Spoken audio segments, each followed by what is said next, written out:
right, rookie report cards, offensive side. We got to start with the old quarterbacks.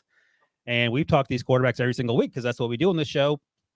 Neither Bryce nor CJ played last week because they are on their bye. They will face off against one another this week, and we'll be talking about that on Tuesday, no doubt. And Rick, I'll just go with the grades, and then you can give me your 2 cents first. So, Rick, you gave Bryce Young a B. I gave Bryce a C+.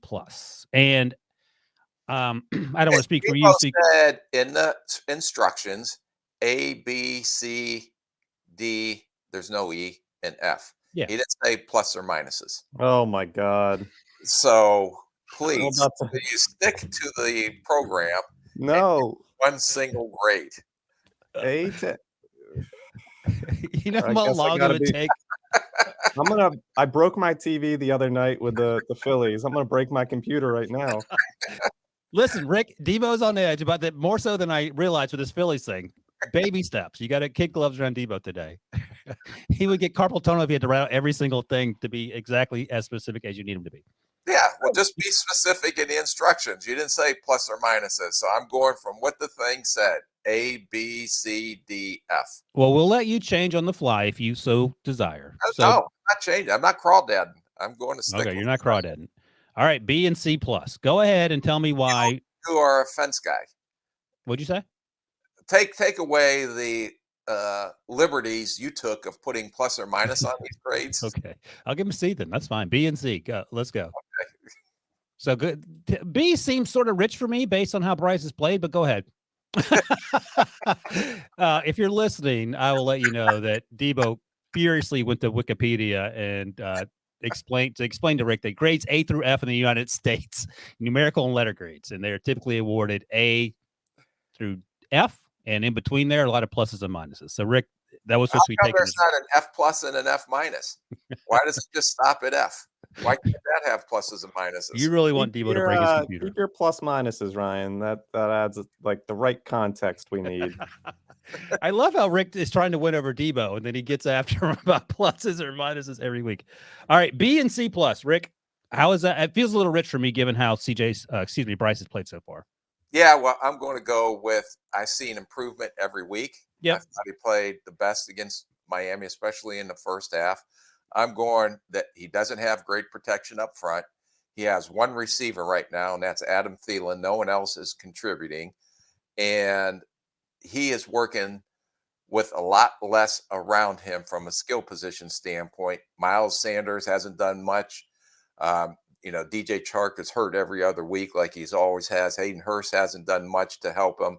So I think that what he is working with right now, that I gave him a B because I've seen improvements. And the other thing I'm anxious to see, both of them coming off the bye week, is that now Thomas Brown, the offensive coordinator, is taking over the play calling duties from Frank Reich. So it'll be interesting to see if it is different, or does this help or hinder Bryce Young's development? By the way, as I'm looking through these grades, Rick did in fact give some minuses to some of these players. No, the minuses are dashes. My bad. I misread that. All right. I do a dash to make my point. You're crazy. All right. So I get what you're saying. I don't disagree with that. Yeah. And I'm looking at the numbers, sort of the advanced metrics numbers through True Media, because I finally figured out how to use that, comparing Bryce and CJ. So Bryce, in terms of 10-yard completions, he has 29. 20 or more yard completion, 20 yards or more, he only has 7. And when you compare that to sort of what CJ's done, and we know that CJ's had a better start to the season, no doubt about it, 44 for 10-plus yard completions. Then you get 25 for 20-plus yards. So he's pushing the ball more down the field. Now, look, easy math says when you're better protected and you have guys that can catch the ball more consistently, it's a little easier. No, that's not what the metrics say. All right, what are you saying? The metric says the play calling has been a little bit more conservative because they want to keep Bryce Young upright and try to get the ball out of his hands. And that CJ Stroud has Nico Collins, who can stretch the field, and it's become a really very good receiver and a big play receiver down the field. And Tank Dell, when he's healthy, has been able to stretch the field as well. So not only is he getting protection, but the play calls are going downfield, and I'm not taking anything away from CJ because he still has to execute the plays that are called, and he's been excellent with his deep ball accuracy, but we've seen that when he came out of college. So, but they are giving him more opportunities to throw down the field. I don't know if your true media thing says how many attempts by each one, but I would guess that Houston and CJ Stroud are having more opportunities to throw the ball down the field than Bryce Young is. And they also have better weapons around him, including Dalton Schultz, who's done very well for them to give them another vertical threat down the field. So you got to look at all the different angles besides just your numbers there. No, I get that, but I would push back and say that Nico Collins was doing absolutely nothing until this year. Well, I didn't have a quarterback to get him the ball either. Well, right, fair enough. And Dalton Schultz, that was another Pete Prisco's. I think he was a Davis Mills fan. Yeah, no, that's true. And Dalton Schultz started slow, and he has certainly picked things up. They were hoping for that with Hayden Hurst in Carolina. That hasn't yet worked out. And you mentioned all the other wide receivers who have yet to step up outside of Adam Thielen. So I gave CJ an A+. You gave CJ an A because you didn't know about the plus-minus system that is pervasive in United States education, but that's okay. I think we both agree. Let me put it to you this way. A+ for me, C+ for A+ for CJ, C+ for Bryce for me. I think the gap over the first month and a half, 2 months has been that wide, but I don't think it's necessarily going to stay that wide. Do you think it's closer, or do you think it's been? No, I would agree with you. There's Okay. a gap there, but Okay. you know, when you do the fence grades that you're doing, utilizing the plus and minus system that was not stated specifically in instructions on grading these people, then I can see the significant difference in the two with your grades. Well, you still gave him a B. I did, because of the progress that I've seen. Yeah.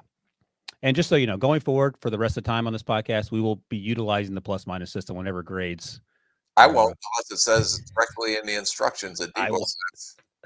All right. And Anthony Richardson, just for completeness, incidentally, we're going to give him an incomplete because he's been injured. He played only a handful of games, had the shoulder injury, had the season-ending shoulder surgery. He was incredibly fun to watch when he was healthy. And the actual injury felt like a freak accident. The injuries prior to that, some of that was on him, I think, in terms of not being as careful, taking care of himself. And, we talked about it when he got hurt. That same game, he did slide earlier in the game to try to avoid injury, and then he fell awkwardly in his shoulder. But while you're incredibly upset about it, he got nailed and fell on his shoulder because it was a designated quarterback run. Yeah, well, that's the other. But you knew that was going to be part of the offense, so that's not a surprise, right? No, that's not a surprise. But Yeah. he didn't try to slide and fall awkwardly. Not on that play. The play, but there was a play before that, a quarterback run in which he slid in that game, and you actually commented on the previous podcast that at least it seems like he was getting the message. Yes. But while you're frustrated about him being out, I would imagine you feel pretty good as a general manager and head coach about the long-term prospects based on what you've seen. Yes. Okay. Yep.